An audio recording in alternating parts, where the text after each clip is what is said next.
इस टाइम पे आपका सिर्फ और सिर्फ एक ही गोल होना चाहिए, और वो जो गोल है वो ये होना चाहिए कि आपको सिलेक्शन लेना है। और वो सिलेक्शन आप किसी भी तरीके से लें, कुछ भी पढ़ के लें, किस तरीके से भी पढ़ के लें, क्या ट्रिक लगा के पढ़े, कुछ भी हो, पर आप सभी को मेन जो गोल है इस टाइम पे वो ये है कि आपको सिलेक्शन लेना है।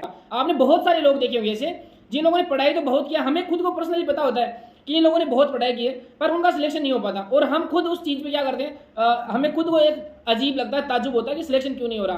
तो उसके पीछे जो मेन रीज़न वो ये होता है कि उन्होंने पढ़ाई तो की है, इसमें कोई शक नहीं है, पर देखिए कभी कभी ये होता है कि आप पढ़ क्या रहे हैं, किस जगह आप अपना टाइम दे रहे हैं, किस तरीके से पढ़ाई कर रहे हैं, वो भी बहुत ज़्यादा इंपॉर्टेंस रखता है। अब जैसे आप सभी को पता है कि आपके नॉर्थ सिटी के महामुकाबले में बहुत कम टाइम बचा है, और ये जो किताब है, ये जो PR यादव जो किताब है, ये आई थिंक आप सभी लोगों में से बहुत सारे लोग 90% लोग पढ़ रहे होंगे, या बहुत सारे लोग पढ़ रहे होंगे इस चीज़ को, और ये काफ़ी पॉपुलर किताब भी है, ये जो PR यादव किताब है। बट ये जो किताब मैं बता रहा हूँ ये बेस्ट किताब है, बेस्ट नहीं है, क्या है, बेस है, बेस्ट नहीं मान सकते आपको। मतलब इसको पढ़ना जरूरी है, बहुत जरूरी है, यानी इसको पढ़ना 100% आपको पढ़ना ही पढ़ना चाहिए। बट इसको सिर्फ इसको पढ़ के भी आपका सिलेक्शन नहीं हो सकता, ये मैं दावे के साथ बात बोलता हूँ कि आप जो है वो नर्सिंग का इस तरीके का लेवल बन चुका है, कंपटीशन इस टाइप का हो गया है। आप सभी को पता है कि पिछले बहुत सालों से ये चलता आ रहा है कि कंटेंट जो है वो फिक्स है। आज की 3 साल 4 साल पहले जो कंटेंट पढ़ रहे थे लोग, आज भी वही कंटेंट चल रहा है, जबकि नर्सिंग की एग्जाम की अप्रोच तो बदल चुकी है पूरी।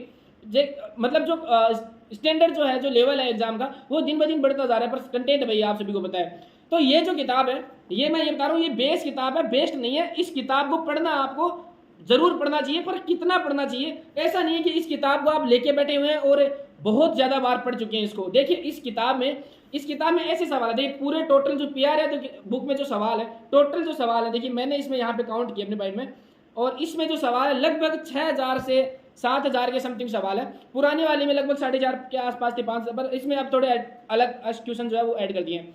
तो ये जो सवाल है आप सभी ने, अगर आपने देखिए एक चीज और मैं बता देता हूँ, ये जो वीडियो मैं बना रहा हूँ ये एडवाइस मैं उन लोगों को लिए दे रहा हूँ जो लोग PR यादव को पढ़ चुके हैं पहले, यानी जिन्होंने 1-2 बार 3 बार, जिन लोगों ने किताब पढ़ चुके हैं PR यादव, उनके लिए ये सजेशन है। अगर आप पहली बार पढ़ रहे हैं ये PR यादव नाम की किताब, तो आपको ये पूरी पढ़नी चाहिए, ये तो आपको पूरी पढ़नी है। पर जो लोग ऑलरेडी इसको पढ़ चुके हैं और फिर बार बार ये किताब पढ़ रहे हैं, तो इसमें आपको ज़्यादा आउटपुट नहीं मिलने वाला। मैं ये आपको सही तरीके से बता रहा हूँ कि आपको आउटपुट ज़्यादा नहीं मिलेगा अगर आप 5 बार 6 बार पढ़ रहे हैं, क्योंकि अगर आपने ये किताब ढंग से पढ़ी है तो आपको पता होगा कि सवाल कैसे हैं। कुछ सवाल इतने बेसिक सवाल है कि हार्ट में कितने चेंबर हैं, कितने आर्टरीज हैं, इस टाइप के, ऑक्सीजनेटेड कहाँ से जाता है, डीऑक्सीजनेटेड कहाँ से जाता है, इस टाइप के सवाल होंगे बहुत सारे। तो ग्रोथ हार्मोन क्या होता है, इस टाइप के नॉर्मल सवाल जो आपके BSc नर्सिंग फर्स्ट ईयर में आप पढ़ लेते हैं, उनको पढ़ने की जरूरत नहीं है आपको। वो शरीर में हड्डियां कितनी हैं, इस टाइप के सवाल पूछे जाते हैं इसमें दिए हुए हैं। मतलब 50% सवाल वो इतने बेसिक सवाल है। और मैं जहां तक मानता हूं अगर आपने ये किताब पढ़ चुके हैं तो इतना तो आपको डेफिनेटली आता ही आता है। और अगर इतना आपको आता है ना, तो उन्हीं चीज़ों को बार बार पढ़ के अपना ये जो कीमती टाइम है ये आपको वेस्ट नहीं करना है। क्योंकि देखिए जो सवाल जो आपने पढ़ चुके हैं ना, जो इजी सवाल है वो तो आपके सही हो ही जाएंगे, इस टाइप के जो सवाल है वो तो आपके सही हो जाएंगे। आपको जो तैयारी जो करनी है वो एडवांस सवाल की करनी है। इस किताब में भी एडवांस सवाल है, हालांकि मानते थोड़े कम एडवांस है, पर इतने एडवांस तो है कि आपको जो बहुत इजी सवाल है उनको बार बार नहीं पढ़ना। 1 बार 2 बार आपने अगर वो सवाल पढ़ लिए हैं तो अब उनके पीछे अपना टाइम वेस्ट मत कीजिए। आप इस सवाल में क्या करना, जैसे आपने 1 बार PR यादव पूरी पढ़ ली है, 2 बार आपने पूरी पढ़ ली, अब आपको बार बार 5-5 6-6 बार नहीं पढ़नी है इसको, इसमें आपका टाइम वेस्ट होना। देखिए टाइम वेस्ट की मैं इसलिए बता रहा हूँ कि पढ़ना बुरी बात नहीं है, नॉलेज इकट्ठा करना बुरी बात नहीं, पर इस टाइम पे क्या करना है, इस समय की क्या डिमांड आपसे, टाइम क्या चाहता है वो आपको करना है। और आपके पास टाइम कितना बामुश्किल आपके पास 1 से 1.5 महीना का टाइम बचा है, तो इस टाइम पे इसको आप लेके नहीं बैठना कि आप इसको बार बार पढ़ रहे हैं, नहीं, लिमिटेड पढ़ना है। तो इसमें क्या करना है आपको, जैसे ये किताब पढ़ रहे हैं आपको बेसिक सवाल आने लगे, उसके बाद में आपको ये देखना है कि आपको आपके सवाल जो है वो गलत कौन से हो रहे हैं, कौन से सवाल जो है वो गलत हो रहे हैं। ऐसे नहीं है कि आप सेल के भी सारे सवाल लेके पढ़ रहे हैं, कम्युनिटी के सारे सवाल पढ़ रहे हैं, और कम्युनिटी का तो ज़्यादा पोर्शन आपको कवर करने की जरूरत नहीं है, क्योंकि नॉर्थ सेट जैसे एग्जाम में कम्युनिटी आपको पता है कि CHO या आपको जो स्टेट लेवल की एग्जाम जो आपको देनी होती है, जो आपको प्रॉपर जो PHC या कम्युनिटी में आपको हेल्थ सर्विस डिलीवर करनी होती है, वहाँ पे सवाल ज़्यादा पूछते हैं।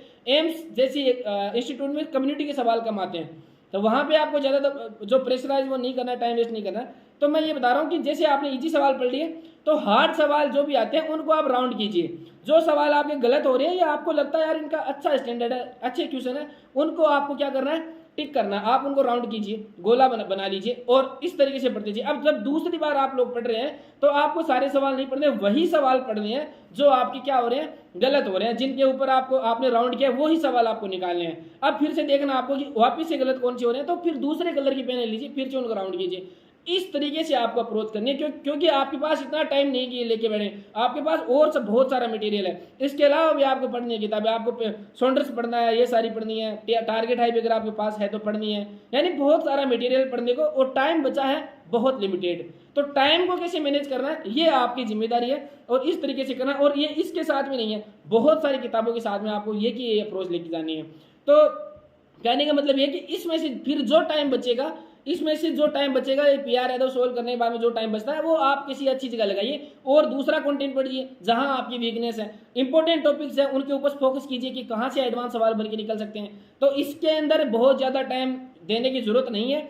अगर आपने पहले पढ़ ली है टारगेट ये पीआर यादव बुक जो है, अगर आपने पढ़ लिया है बहुत ज़्यादा टाइम देने की जरूरत नहीं है। जो सवाल गलत हो रहे हैं वही पढ़िए, वरना ये पता चले कि इसके चक्कर में देखिए आपको क्या होता है, सेल्फ सेटिस्फेक्शन होता है। जब ये बुक आप पढ़ेंगे 3 बार 4 बार पढ़ेंगे तो क्या होगा, आपको ऐसी फीलिंग आने लगेगी अंदर से कि मेरे को तो सारे सवाल आ रहे हैं, या फिर देखिए मैं ऐसी चुटकियों में हल कर देता हूँ। पर आप अपने सेल्फ सेटिस्फेक्शन के लिए जो रियलिटी है उससे मत भागिए, क्योंकि आपके पास बहुत सारी चीज़ें पढ़ने को, तो वो भी पढ़नी है। तो और ऐसे हवा बनाते हो ऐसा करने की जरूरत नहीं है, नहीं ऐसा किसी को सजेस्ट करें। जो रियल जो कंटेंट है वही आपको पढ़ना है, और इसके अलावा और भी चीज़ें हैं उनके ऊपर भी ध्यान देना है। तो जो चीज़ें पढ़ने लायक है वही करना है। आप एक ही चीज़ को 10-10 बार नहीं पढ़ना, मेरे कहने का मतलब ये, वो सारी चीज़ें आपकी सही हो जाएंगी। जब आप एग्जाम हॉल में बैठे हो ना तो आपके पास दिमाग जो है आपका बहुत तेज चलेगा और वो सारी सवाल चीज़ें आपकी सही हो जाएंगी। तो बस यही है कि उस टाइम को बचा के दूसरी जगह आपको टाइम निकालना है। तो कहने का मतलब यही है कि टाइम बचाते नहीं, हर जगह से थोड़ा थोड़ा टाइम भी अगर आप बचाएंगे ना, आधा घंटा 20-20 मिनट भी बचाएंगे ना, कहीं से 2 दिन भी बचाए आपने, 5 दिन अगर एक किताब से बचाए, तो वो जो टाइम है आपको सही जगह पे यूटिलाइज करना, ताकि आपकी जो परफॉर्मेंस है ना वो और यूटिलाइज हो और ऑप्टिमम हो और ज़्यादा बढ़े। ऐसा नहीं है कि आप चिपके पड़े हैं अपने कंफर्ट जोन के अंदर चिपके पड़े। तो ये जो बुक है, मैं इस बुक को क्रिटिसाइज नहीं कर रहा हूँ, मेरे कंक्लूजन कहने का मतलब ये, मेरे बात का अंतिम रूप ये है कि ये जो किताब है वो बेस्ट किताब है, बट ऑप्टिमम किताब नहीं है। इसमें अच्छा कंटेंट है, अगर कोई शुरुआत कर रहा है तो उसको इस किताब से करनी चाहिए डेफिनेटली। मैंने खुद ने ये किताब पढ़ी है, बहुत बार पढ़ी है, और फिर मेरे को ये चीज़ रियलाइज हुई, ये किताब पढ़ी है आप, बहुत अच्छी किताब है, बट आपको लेके नहीं बैठना है इसको। यानी कि जो सवाल आ रहे हैं वो तो आते रहेंगे, अब सिंपल चीज़ों के ऊपर थोड़ी लेके बैठेंगे आपको। तो किताब बेस्ट है, बेस्ट नहीं है, इससे ऊपर इससे भी आपको ऊपर उठ के निकलना है, और भी किताबों को टाइम देना आपको, और जो क्वेश्चन गलत हो रहे हैं वही पढ़ने हैं। कहने की बात यही है। इसी के साथ वीडियो का अंत करता हूँ। अगर वीडियो ठीक ठाक लगे, आपको लगे कि इन्फॉर्मेटिव वीडियो है, थोड़े बहुत एफर्ट लगाए, तो सब्सक्राइब वगैरह कर लेना, लाइक वगैरह शेयर वगैरह जो करते हैं वो भी कर लेना, ताकि आने वाले वीडियो और मिलते रहें आपको। और इसी के साथ अंत करते हैं वीडियो का, मिलते हैं और नई वीडियो के साथ में। तब तक के लिए पढ़ते रहिए, बढ़ते रहिए। जय हिंद, जय भारत।